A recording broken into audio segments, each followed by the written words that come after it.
Bizə bir funksiya verilib və bizdən bu funksiyanın törəməsini tapmamızı istəyir. Daha doğrusu törəməsinin sıfır qiymətini hesablamamızı istəyir. Demək, biz nə etməliyik? Öncə baxırıq ifadəyə, görürük ki, bu ifadədə ardıcıl olaraq x vurulsun x plus 1, x plus 2 və x plus 10'a qədər bu davam edir. Biz mürəkkəb funksiyada, məsələn, tutaq ki, yazmış olsaq ki, f(x) vurulsun j(x) funksiyasının törəməsini yazanda necə yazırıq? İlk birincinin törəməsi vurulsun növbəti funksiya, üstə gəlinsin. Birinci funksiya vurulsun növbəti funksiya törəməsi şəklində yazırıq.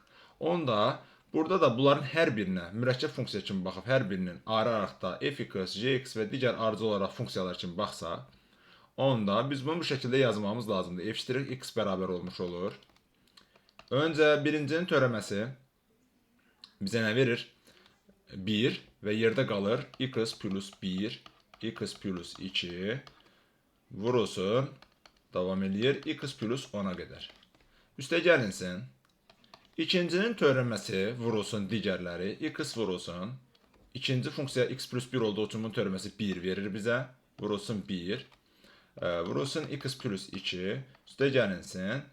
Daha doğrusu vurulsun, davam edir, x plus 10 və bu qayda ilə sona qədər yaza bilərik. Amma bunu yazmamıza ehtiyac yoxdur. Çünki biz görürük ki, birinci funksiyadan başqa, yəni birinci törəməni tapdıqdan sonra digər funksiyaların hər birində, cəmlərdə x vuruğu var və biz də bunun yerinə 0 yazsaq, bütün ifadələr hamısı 0'a bərabər olmuş olur. Və yerdə yalnız birinci funksiyamız qalır. Yəni x plus 1,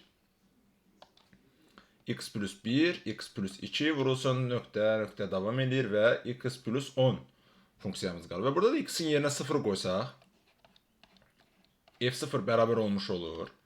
1 vur 2 vur 3 davam edir, vurulsun 10. Və bu da bərabər olmuş olur 10 faktoriala. Demək, f ştrix, yəni törəmə 0'da, daha doğrusu bərabərdir 10 faktorialdır.